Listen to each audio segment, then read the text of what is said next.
Howdy folks, Sapper here, aka Sean, and yes, it has been a while since I've actually played a game, well, that I've actually put on video. Been busy with work, video games. I've just gotten tired of video games now. So those get shelved for a little bit. I have also been reading a lot. I've gotten really heavy into graphic novels and stuff. Like I've been like a Batman junkie, so been doing that.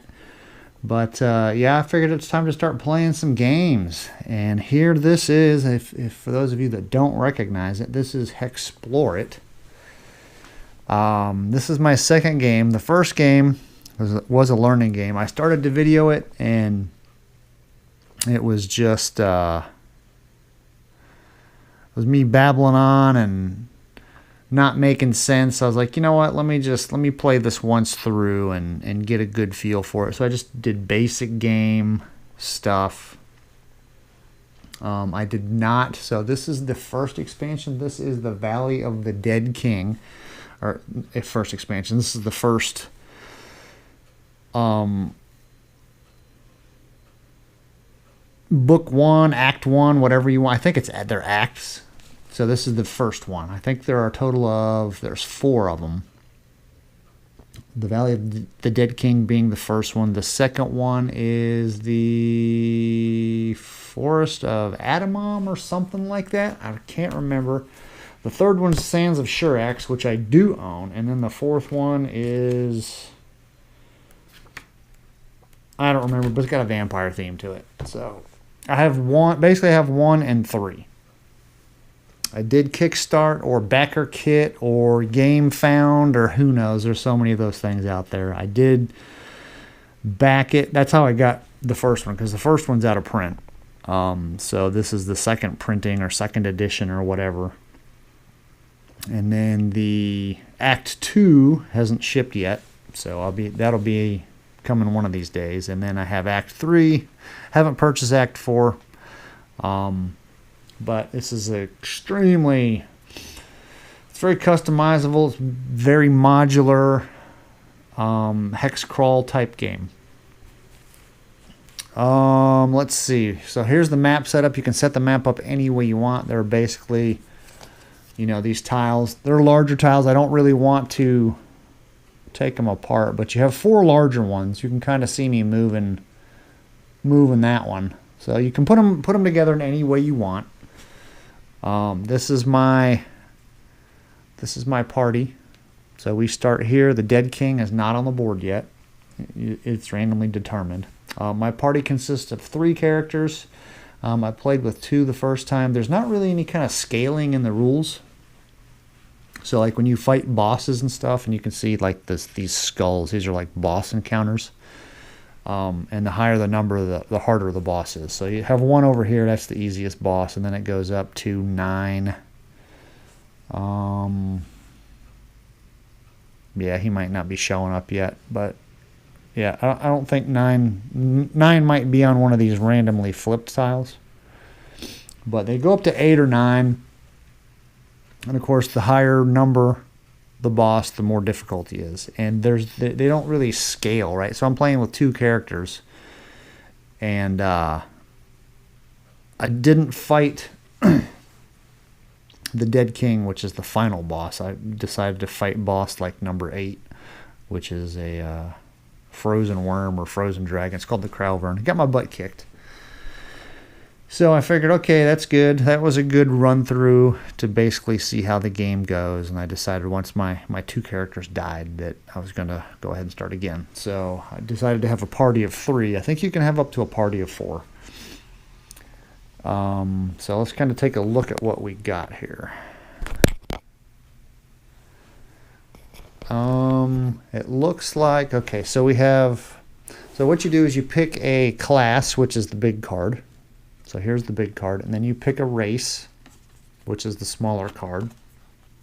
And then in one of the expansions for the Valley of the Dead King, which is called Return to the Valley of the Dead King, I believe, then they introduce these traits. So I'm going to try to play with traits. So you can see you have your 4 basic abilities. You have a basic attack, you have a basic defense, and then you have these powered abilities. I don't remember your second mastery, or your first mastery and your second mastery. And then you have your stats, which are your vitals, which is health and energy. So to be able to use your first mastery or your second mastery, you have to have energy to do that. And then you have some skills. You have navigate, explore, and survival, which those come into play when you're traveling across the map. And then you have a basic. It starts out at a basic number. So if you're going to play the hunter, your basic attack is going to be a 2. And then you also have bonuses from your race. Like the lizard man gives you +0 to attack. But the wrathful, I believe this is a trait, gives you +1 to attack, so that's why I have a 3 there. But he also gives you a -1 to your second mastery. So starts out at a 3, -1 will make it a 2, +2 because I'm a lizard man, and then you can spend your money to increase your skills. So this first slot here, you can look right there at the corner, it would cost me 4 gold to raise this by 1 point. So I purchased an extra point with the gold that I had. So here we have Zazik the Hunter. We'll call him Zaz for short. Here's his basic skills. He's carrying 2 luck stones. His favorite opponent is a spirit. And he is a wrathful lizard man. Then we have Hungry. That's his nickname. Nobody really knows what his actual name is. But this is Hungry, the rabble-rousing halfling. So here's his basic skills. He's carrying 2 luck stones, and he is also gluttonous. So he is a gluttonous rabble rouser. So basically what this guy does, I didn't tell you what the hunter does, but basically what he does is he eats food, and it increases his, as he eats food, it will increase some of his stats and some of his abilities and stuff in combat. So I figured a halfling, they like to eat a lot, and then I made them gluttonous too. Now the traits, you can randomly pick them. I kind of looked through the deck and thought I'd pick things that just sounded like they might work. And then we got the last guy here, which is, he's an apothecary, and he's human, and he is strong-willed for his trait. And he is just called the alchemist. All right, and there's his basic stats. He can basically create potions, and then pass those around during combat. So basically I have a utility guy, I have a striker, combat guy, and then I have a healer. So there's that. I've already seeded the board with some quests, and then up here are my circumstances, and that's pretty much it. So here's, rather than use dry erase, I'm going to use poker chips to track their food and their money. So green is food, yellow is money, and then black will be 5 money. So I've spent most of their money to increase. You can see I've increased his potion smithing skill.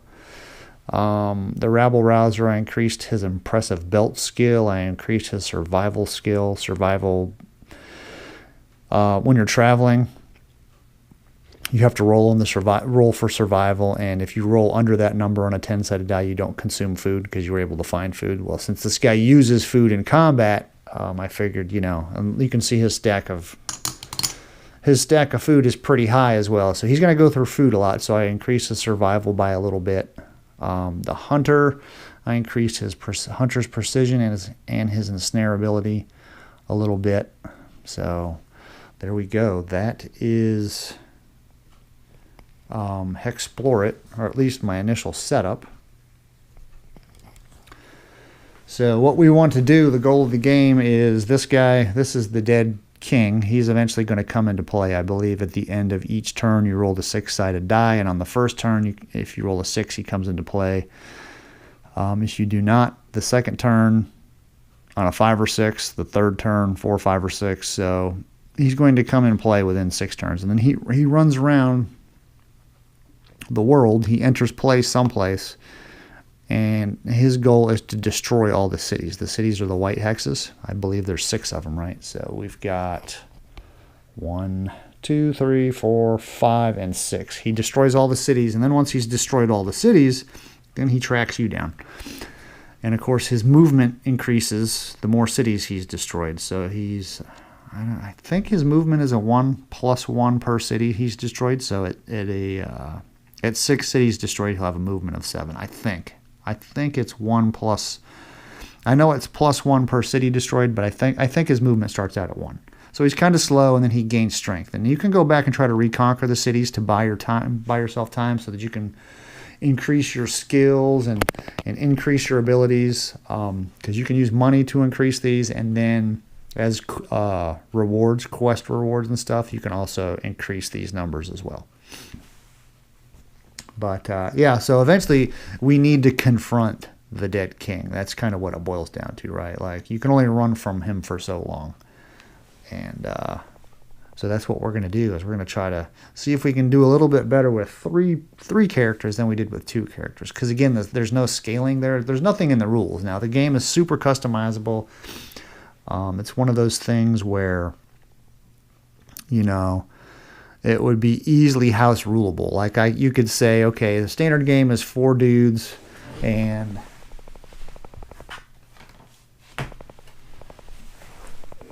actually, let's do this. The math will be a little bit easier. So here's the guy that I tried to fight last night, the Cryovern, and I lost, right?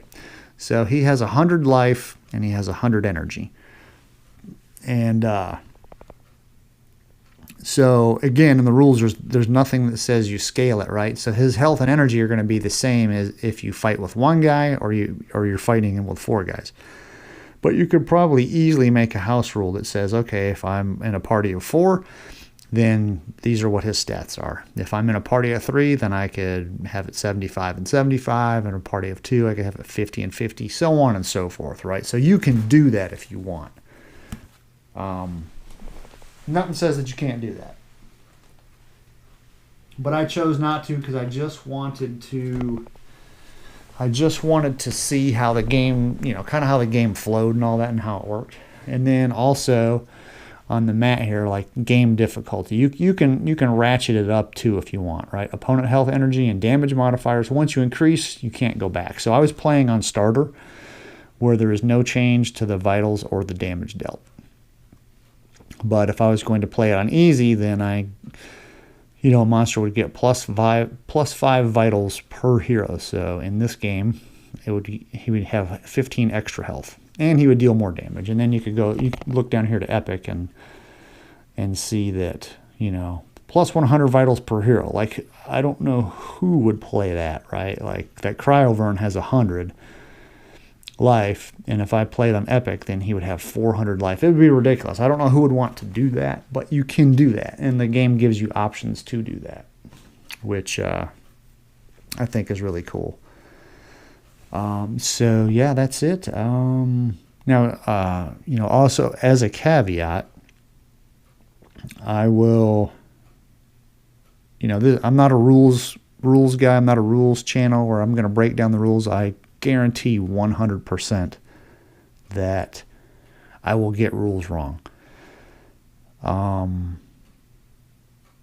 But you know, whatever, you're gonna miss stuff every once in a while. But yeah, I'll get stuff wrong.